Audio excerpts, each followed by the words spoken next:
Nation, we continue on here in 2013 with yet another album that was actually released in December of 2012. As I said in the previous video, I'm going to be reviewing a couple of albums from the month of December because they are going to be eligible for the 2013 list, as opposed to the 2012 list because they were so fresh, I didn't want them to incorrectly influence the list by, having minimal numbers of playthrough opportunities. The album that we're going to talk about today is Ugly Noise, the new album by Flotsam and Jetsam, if you couldn't read the title. Not sure why you're watching me, but that's okay. Ugly Noise is the thrash metal veterans' new album, and it's one that really took a very unique path in order to get into existence. For one, the band is as legendary as time itself, even though they are oftentimes forgotten about. In fact, if I were to make a list of the most underrated bands of all time, Flotsam and Jetsam would definitely accompany a spot in that top 10 list. This is the band that originally had the membership of Jason Newstead whenever they were first formed. They had a classic debut in Doomsday for the Deceiver, and after Jason left Flotsam and Jetsam to join Metallica, it seemed like the band's progress and perhaps their rise to fame kind of, waned a little bit. But they've released a lot of terrific material. Definitely their stuff in the early 1990s and even some of their stuff ever since then. Their last album, The Cold, was very, very good.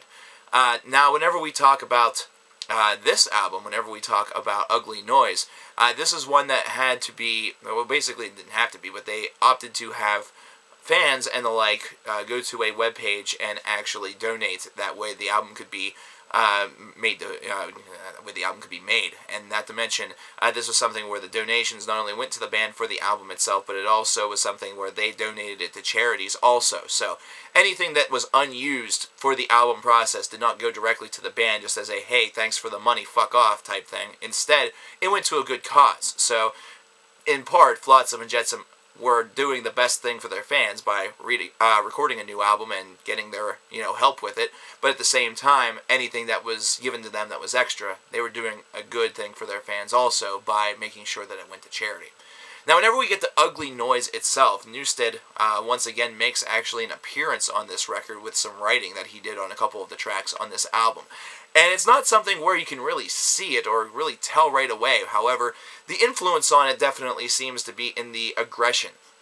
There is an aggressive side on this album that is pretty much prototypical for Flotsam and Jetsam. However, it seems to be amped up a little bit. The construction of the songs definitely has a little bit more of a really well-refined tweak and a very well-refined enhancement that Newstead potentially may have been able to bring to the writing process simply by being another person on board checking out the compositions.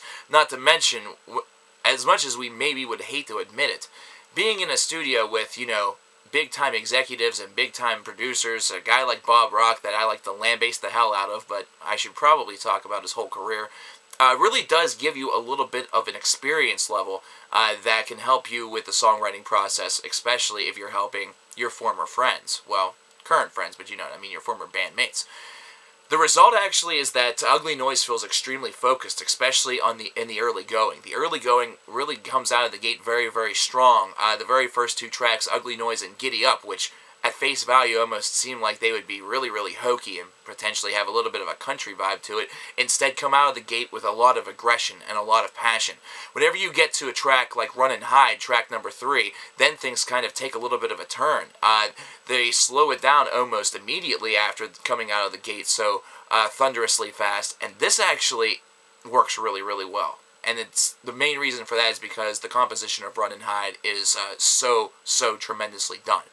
Just a very, very good track. And as it continues, I mean, it does have some of those classic Flotsam and Jetsam staples where it seems a little bit hokey. The lyrics are not necessarily all going to be the greatest things in the world. I mean, for crying out loud, on Unnatural Selection back in the early 2000s, they had a song called Fuckers where I'm pretty sure they said fuck about, 20 or so times. I typically have a little bit of a problem with that. However, that song, it was meant to be angry, it was meant to be aggressive, it was meant to just sound like somebody was absolutely pissed off at somebody. So not only do I forgive it, I really enjoy the song. That's the thing. It's a damn good song. It's hard to really ignore it. However, as this album continues onward, there's one thing that is definitely noticed by a listener. And that's the fact that perhaps unlike on some albums of the past where they've kind of just stuck with one sound and kind of just played with it a little bit, but didn't really do much to go outside of that circle. They tend to do that a little bit more on this album. There's a little bit more of a creative enhancement there. There's a little bit of electronic sampling in here, which, once again, typically I'm not the biggest fan of. However, it was tastefully done here. It was something where it was used kind of to lead up into the principal main riff of the track. So, if you have something like that that's going to enhance the song and help kind of get you to where you need to go, and that's all that it's being used for, it's not being used and abused on every single second of the track, then cool. I mean, there's a lot of great bands that have employed samples like that, and there's a reason why those bands are not bashed for it, and other bands are. I think that this album's flow and its consistency do kind of wane off a little bit in the second half of the album. I think that while it is still relatively strong, it just doesn't boast that same oomph factor that you get from the first half of this release. I think the first half is definitely the stronger of the two. Kind of after you get after Rabbit's Foot and Play Your Part, things start to, go downhill a little bit. Whenever this band is able to really expand things, Play Your Part, Run and Hide, a song like Fuckers from 2001, their old material was really, really good at this. Doomsday for the Deceiver boasted tracks that were nearly 10 minutes in length. Whenever they're able to open up compositions and really write dynamically, they have a lot of things to offer. However, that's something that they typically don't do in very much of a frequency anymore. It's a very, very large rarity, but usually whenever they do it, the one or two times that they do it, potentially an album, those are the tracks that really show themselves to be fantastic. They really have a talent there, and I hope that they watch this and realize that.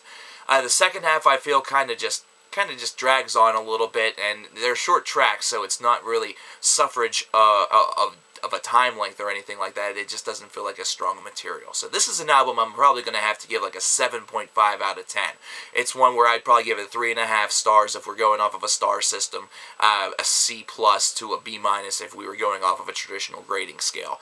I've been thinking about tweaking the ranking system, in case you're wondering why I just used 3 different ones. Which one's your favorite?